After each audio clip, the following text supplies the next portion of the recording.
All right, we're coming right back at it again. We're going to be doing the AFC South. This video on J&J Dynasty is going to be Tennessee, Indianapolis, Houston, and Jacksonville. So, still trying to get the taste out of my mouth from the last video. Moving forward, because everybody wants a little bit of this. Right? Who knows? Maybe that works better, huh? I don't know. I don't know why it turns dark. Yep. I apologize. Got a froggy in my throat. Trying to get her out. All right, let's get into Tennessee. Luckily, nobody watches these videos, so we're all good. Tennessee Titans, right? AFC South, J&J Dynasty. Like, click, subscribe. Tell your friends. All right, so Tannehill, vastly overrated. Last year, everybody was on him, and what do overrated quarterbacks do? When everybody talks you up, you fall through the floor, right? Tannehill is a very good backup quarterback in dynasty leagues, right? Quarterback 2. Probably top 15. Enough said about him. I don't know if I give up a second-round pick to get him. Derrick Henry, very polarizing for the Tennessee Titans. Who's his backup? When he gets hurt again this year, who is his backup? Hassan Haskins, possible. There's some other players that I've heard some rumors about. Just not a team that I'm really loving, or guys I'm loving. Derrick Henry, I think, is going to hurt some people bad this year. He's going to basically do the same thing. He's going to be healthy for 8, 10, 12 games, and then he's going to lose leagues because he's going to get hurt again. I mean, that's just my gut feeling. Just my gut feeling. I don't like their wide receivers. I don't like Treylon Burke. He's not going to be A.J. Brown, at least not this year. He could have an outstanding rookie season, even if he does somehow get 1,000 yards, if they throw the ball a ton, because Henry goes down. AJ should be the number one guy. Robert Trees, no please. He's going to wind up getting hurt again because he's old. He's going to have hamstring issues because of his ACL and the stuff that he went through. Second year, the year after, when you come back from the ACL, they usually have the lower back, the leg issues, the hamstring. Just because you're not right, you're still favoring it, right? So it's just that simple. So, I mean, I like Robert Woods. He's 30 years old now. He's going to put up some points, but he's not going to be healthy all year either. There's a couple of guys on the roster that they have that I do have some interest in. And one of them is Des Fitzpatrick. He was drafted by them fairly high last year. They actually cut him, put him on the practice squad. They brought him back. He actually played. He actually had one decent game. He is somebody I'm going to keep my eye on because the guys that are in front of him, I don't believe in. I don't think that they're going to wind up being real players. I mean, they're average players in the NFL, just roster spot holders. Good for an NFL team, not good for fantasy, right? If there is a wide receiver that has that, other than Woods and Burks, it's going to be Fitzpatrick. So he's the one guy who I'm going to look at a little bit. They did draft another. I thought they drafted another. There's another running back in Houston. Do a deep dive and look for him. He's a guy that may wind up being something next year.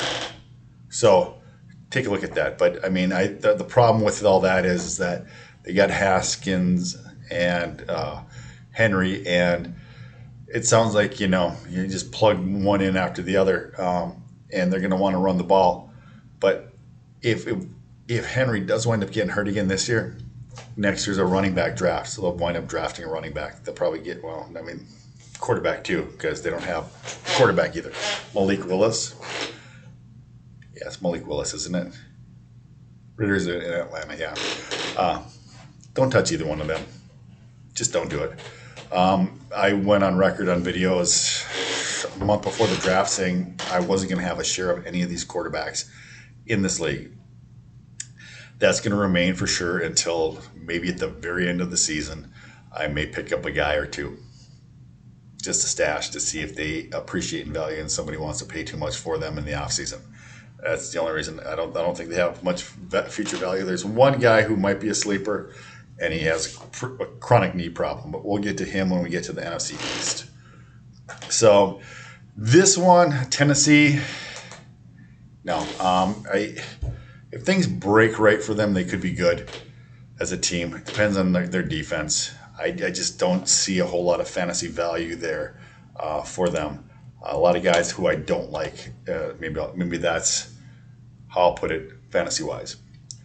So let's go to the next team. We're going to move on to Indianapolis here on this video. This one might be a quick video. There's not a lot I like on any of these teams. So I guess we're on Indianapolis, and we're probably on the team that's going to probably win the division. So they wound up having the big upgrade in Matt Ryan. Matt Ryan, maybe a bottom end quarterback 1, top end quarterback 2. Him, Kirk Cousins, they're about the same, right? So, you have that. So, I do like Ryan at the right price. I don't know if I give anything more than a third-round pick for him because he's so old, but it depends on your roster makeup and what you actually need. If you think that you need a quarterback and you don't have one and he's going to help you win your league, maybe give a second for him, but I wouldn't do anything more than that because he's going to have his 2, maybe 3 years here in Indianapolis in Indy and be done. Obviously, you got Jonathan Taylor. With Jonathan Taylor, you got to talk about Nyheim Hines, right? Everybody's thinking that Nyheim Hines is going to get all kinds of pass work and all this other stuff, and the rookie that they got and stuff. Jonathan Taylor is just going to mop up. He's going to be an 80%. None of those guys are going to have anything. Jonathan Taylor can catch the ball. Why would you take him out of the game except for the rest? You're not going to be pulling him out on all third downs. You might going to pull him out to rest him maybe on a third down. So there's really nothing there. It's Jonathan Taylor or nothing really in Indianapolis. And I wouldn't give up a third-round pick for Hines or any of the guys behind him. So that's that. They have a good wide receiver, Michael Pittman. He made the jump. He became what everybody thinks is a wide receiver 1. This is how I don't rationalize how the people have values on guys, right? What's the difference between DJ Moore and Michael Pittman? Think about it last year. Who actually had a better quarterback, DJ Moore or Michael Pittman? Who had a better offense? Who for the whole year had a better running back? When McCaffrey was healthy, he had a better run. Maybe he's a better running back than Taylor, but it's a toss-up between those two. Who's getting all the love? Pittman's getting love, and DJ Moore is falling, right? DJ Moore had 238 points. Michael Pittman had 218 points. With a better quarterback, better offense, better situation, better defense. Who should be the better wide receiver? All right, that's my 2 cents on that. The values. Pittman is a buy. I like Pittman. I think that he has room to improve. I think, though, that Paris Campbell, if Paris Campbell is healthy, he's going to have a good year. He is in a contract year, so of course, this is the year he's going to stay healthy. So go get him for a second or a third or a fourth round pick, right? Go get you some Paris Campbell. You heard it here. Go get you some Paris Campbell. He might be the difference maker. He also might, play 14 weeks, get hurt again, and lose you a championship, but he'll have some value next year, right? Because everybody's going to be, he's going to come back next year because he always gets hurt. So that's the key.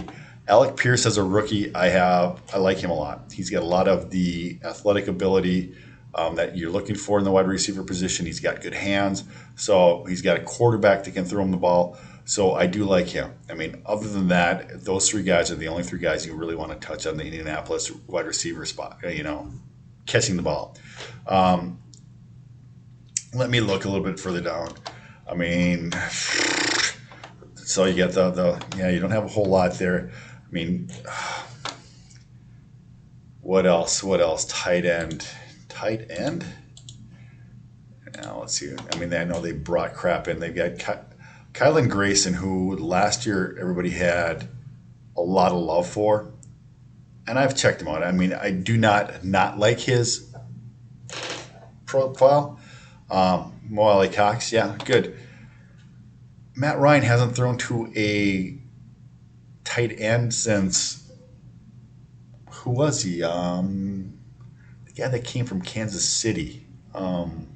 Probably the best tight end ever. You look him up. But I mean, Matt Ryan usually doesn't throw to tight end, so I don't think it's going to be an issue in this offense. In the last 5-10 years, which tight end has he thrown to? He threw to Michael Pitts last year. Not as much as you would think that he would have. Michael Pitts was the best wide receiver on the field for him. Better than Russell Gage. I mean, when Ridley went down, I mean, Pitts should have had 1,200 yards in my opinion, with what their offense was. But no, it was Cordell Patterson was the best player on the roster, on the field. So don't look to any of the Indianapolis tight ends to have a big season as far as that goes. So that kind of really blew through that roster really quickly, and so we can go to the Houston Texans. And Houston Texans, I think, are intriguing just because they're an up-and-coming team. I mean, I have a lot of love for Davis Mills. A lot of love for Davis Mills. I don't know why, but I do. Well, I guess I'll tell you why. I think that he got a raw deal. I don't know why he was pushed down so low in the draft last year. I know that he didn't show out in college, but he was the number one recruit throwing quarterback coming out of high school. He should have broke out early and was breaking out early, and then he got his knee just tore apart. Cost him a year and a half. He comes back in the COVID season where you can't really practice, and he puts up okay numbers, but he's still the big quarterback with the big arm, with the smarts that's been to handling school, right? And so what's not to like about him? He comes in not being prepared, plays for what the heck did he play for? You're 8 weeks, gets benched, basically 8 weeks, gets benched, 6 weeks, from week 2 to week 8, 7 weeks, if I can count. Is out for 4 weeks, and then he comes back and he looks a lot better. So just in 1 year, he showed a lot of growth just because, I mean, the 7, 8 weeks that he played was kind of like a college season. And then so he got like another half of a college season at the end of the second year. So, I mean, he's going to be to the point of like having 3 years, and he did play a lot his whole college tenure. So I think that he's going to have a big step up. I think by the end of the year, he could be a bottom end quarterback one. With what he could do. Now, with that being said, the Texans' backfield is a mess, running backs. To me, Marlon Mack is going to be the guy. I mean, everybody's loving Pierce. I don't see it. I mean, I think he's going to get a lot of opportunity. He's going to be in a split backfield with Mack. I think Mack is going to be much more efficient and outproduce him overall, so I think that they're going to wind up going mostly with him. I don't see Pierce as a long-term project. He's like a 4th-round pick. He can get Michael Carter. He can even look good this year, but they're going to be drafting a running back next year. So don't go super heavy on Pierce.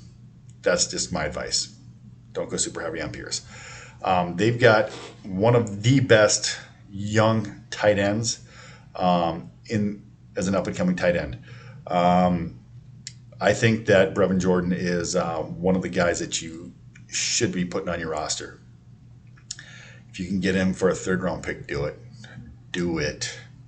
I think that he is going to put up 150 points or more this year in this offense. I think that that's not going to be a problem. People forget that he was highly rated tight end prospect. He was going into 2 years ago, I think, going into the college season, he was much higher rated than Michael Pitts. And he is an athletic freak too. The tight end that they had there last year, they just kind of kicked him out and said, all right, we're turning it over to the young guy. So they have a lot of love for him. So therefore you should too. And Davis Mills doesn't look like he's a quarterback that is not going to, or that doesn't look like a quarterback that's going to exclude tight end play. So if he's there, hang on to him for 2 years and see where it goes. It's probably going to be a good play for you. They've got a bunch of wide receivers. Brandon Cooks, Nico Collins, Chris Conley, the rookie, right? Mechie.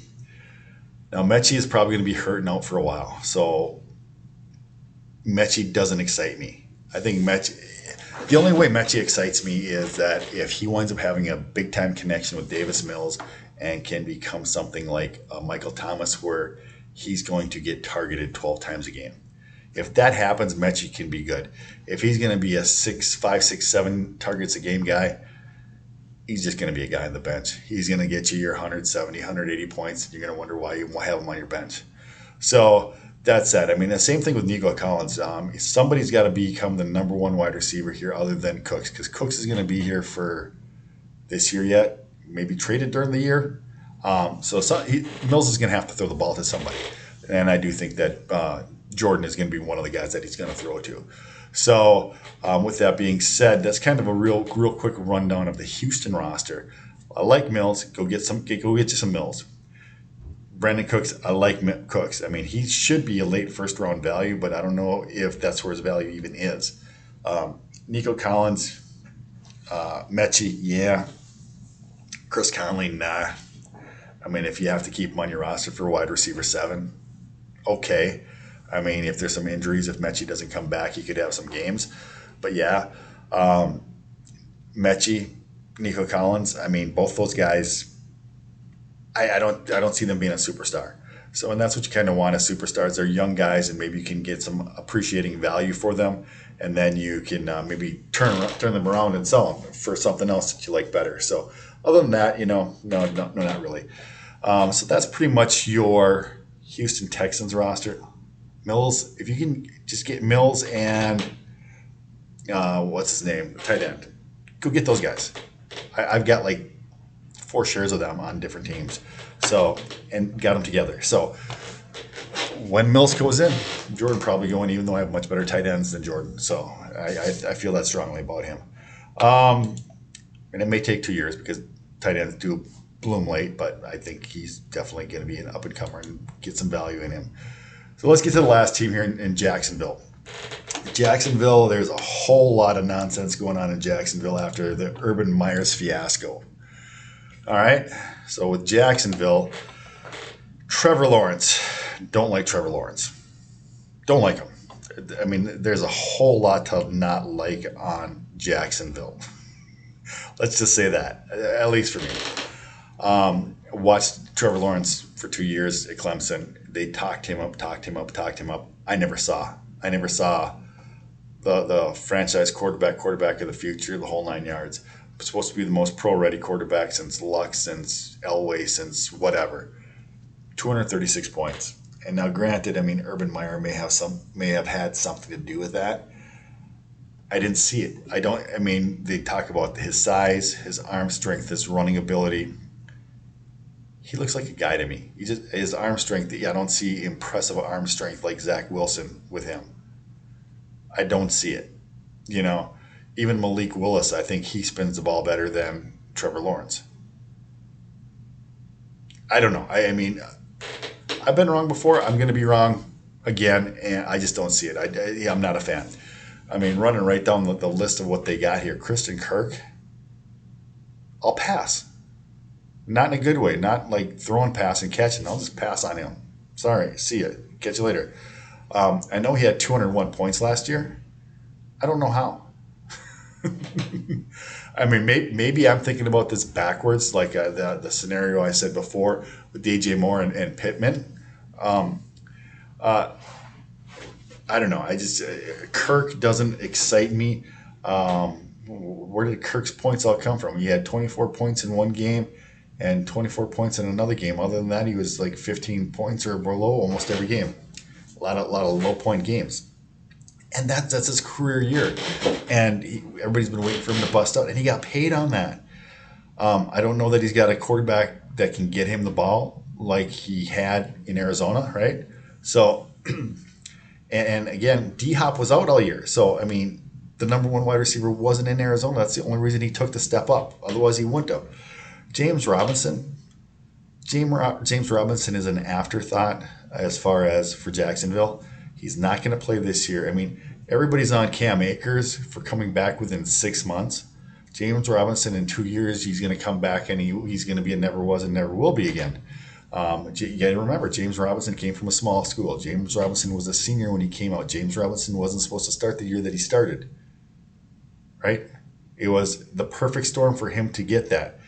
If you remember in Jacksonville, They cut Fournette, and at least three guys ahead of him, had injuries going into the week one. He was never supposed to be the guy. He got his opportunity. He made the most of it. He was a great NFL player for a year, right? Never. Nobody drafted him in rookie drafts, right? So he came from nowhere. Everybody knows who he is now, but he blew out his Achilles. And I'm gonna just double talk, but Cam Akers came back within 6 months, played in NFL games in 6 months. Robinson's not going to do that. Was it Foreman took him over 2 years to get back? So if you get the same time scale for Robinson, he's going to be a 27-year-old short, slow running back who's probably going to be slower and heavier. So he's not going to be an option. We'll just say it that way. And I feel sorry for the guy because he looked like he was going to be a Mike Davison, or Najee Harris, and be all production, all touch team, make the all touch team, not be efficient, but just out touch everybody, right? So that's what we should call it, the all touch team, right? So be that as it may, I don't want any part of him. Snoop Conner is a guy who I think could wind up being a nice solid backup on the roster. So if you can get him in the 4th round of your rookie draft, somebody out who I'd be looking at doing or picking him up off of waivers if you've had your rookie draft and nobody's got him. So he's definitely a guy that you can go after, Snoop Conner. Now, their wide receivers are just, we kind of talked about Kirk already, just dog SHIT. Halfway down the roster, I'm looking at Laquan Treadwell. That says it all. When you have to pay $10 million to bring in Christian Kirk, it tells it all, right? Marvin Jones, 158 points, another bad year. He's nothing special. I have him on a team and I don't like him. I traded him away and got him back in another trade. So, that team is wide receiver poor, but hey, it's fine. I'll take him. He probably is the number one receiver in Jacksonville. I hate to say it, and he probably is going to be the number one receiver. Treadwell is not going to get there. Is Laviska ever going to have a breakout season? So that's what we need to know. Somebody's got to come forward and be a good wide receiver there, or are they going to draft somebody next year? Jacksonville is a whole lot of nah. A couple things that are left are tight end. Let's see here. Oh, I'm looking at the wrong thing. Tight end. Get me to tight end here. Now. All right, so they get Evan. That's right. That was their big acquisition, Evan Ingram. He's never done it. He's 102 points last year, 7 points on average, and let me get to it here. Click on him. Yeah, he was a first-round pick, 246'3", out of Mississippi, great athlete. He's never done it. He's had okay. First year 700 yards, second year 500 yards, third year 400, 600, 400. He's had 260 catch seasons and 340 catch seasons. I think you're pretty safe to say what you're going to get from Ingram is 40 to 50 catches and maybe 500 yards. Let's do the averages, right? So he's right at 100 points, depending on how many touchdowns. 6 his first year, 3 projected for 2. So 100 and let's see him 3 touchdowns, 120 or 130 points in a 17-game season. Again, he's under 10 points. Is that somebody you actually want on your roster? I'll pass. I know that he's supposed to be a phenomenal tight end. I'll just pass. So that leaves us one player, and I bypassed him and missed him, and he's by far my favorite player on Jacksonville. I think he's a superstar in the making. I think he's going to have several top 5 running back finishes in his career. That's Travis Etienne. buy Travis Etienne. Get as many shares of him as you can. It's almost like a little poem. I like it. I should write it. Yeah. No, I'm just being stupid. At any rate, but Travis Etienne, he's definitely the type of running back that I look for. He's the type of running back that I love. He's absolutely opposite of the type of running backs that I don't like. The type of running back I don't like are David Montgomery, Javonte Williams, Najee Harris, those type of running backs. Now, Najee and Williams both can catch the ball much better than Montgomery. I mean, maybe Montgomery, Jones, Chubb, guys who don't catch the ball. Those are the guys who I shy away from. I like guys like Dalvin Cook. I like guys like Saquon Barkley, Christian McCaffrey, Kamara, Eckler, guys who catch the ball. Those are your difference makers. If you get 15 or more carries and have the opportunity to catch 6 to 10 balls, those are the running backs that you want to make your team up of. DeAndre Swift. I mean, those kind of guys. Those are the guys that are going to win you leagues. Those guys are going to be the most consistent because even if you can't run the ball, when it comes to garbage time, if you're getting killed, what happens? They're still going to catch 3 balls in the fourth quarter or more and get 8 to 10 yards on each one of them. So if you get 8 times 3 is 30 plus 3 balls, that's 60, 65 points or 6.5 points, 7 points. If they've done nothing the rest of the game, they're at 10 points for the game. So receiving running backs is where it's at. That's what you want. I mean, if they're only a receiving running back, no, I don't like them. If they're only a third down running back like McKissick, I don't like him. J.D. McKissick, I do not like for this year. Carson Wentz doesn't check the ball down. That's one of the reasons they ran him out of Indianapolis. So that's why I don't like McKissick for this year. So it's kind of talking out of both sides of your mouth, but it really isn't. So with that being said, I think that I've kind of gone through the division of doom. We should call that, right? Would that be apropos? The division of doom. Gloom and doom. Because there's not a whole lot there to like. There are a few players here and there. There are some teams that have some real superstars in the making. Etienne, Taylor, Pittman. Who else is in that league? Henry, I guess, if he stays healthy. Treylon Burks, I guess I kind of skipped over Burks in Houston. A lot of bad reports about him, but yeah, I did totally skip over Burks. How the hell did I do that? I just drafted him in a league and I totally forgot him. Tennessee, team 1, right? Yeah, Burks is a good player. I mean, I don't know what to think about him with all the stuff that's coming out about him here recently after OTAs. Although, again, as coach speak, it's the very beginning. It's his first interaction and playing. Now they're talking about him being out of shape and all this other stuff, and he's supposed to be a physical freak in the whole 9 yards. But he has asthma. I have asthma. I know how that can be, and you just gotta. I just fight through it and stuff like that. But I mean, he's a professional athlete. More is expected of him than the stuff that I have to do, right? Even when I was an athlete or tried to be, I used to just fight through it. But I wasn't at the NFL level or anything like that. So it's apples to oranges. But the thing is guys all the time are slow to react, slow to come up to speed. He hasn't been at that speed, right? Look at Chase last year, and I've told people this, and I think I've put it in a couple of videos. Chase last year, even through training camp, they were complaining about how bad a year he was going to have because he couldn't catch a ball. He was dropping balls in practice. He was dropping balls in training camp. Through the preseason, he was dropping balls.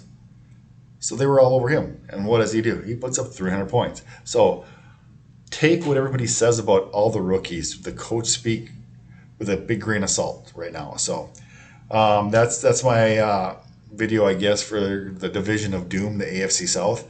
Like, click, subscribe. We're going to be moving on and doing another video here. Voice is getting a little bit sore, so maybe I'm just going to have to just do the AFC and be done with that, and I can do the NFC another day. Players that are, A-OK. So, I mean, maybe that's what I should call this thing.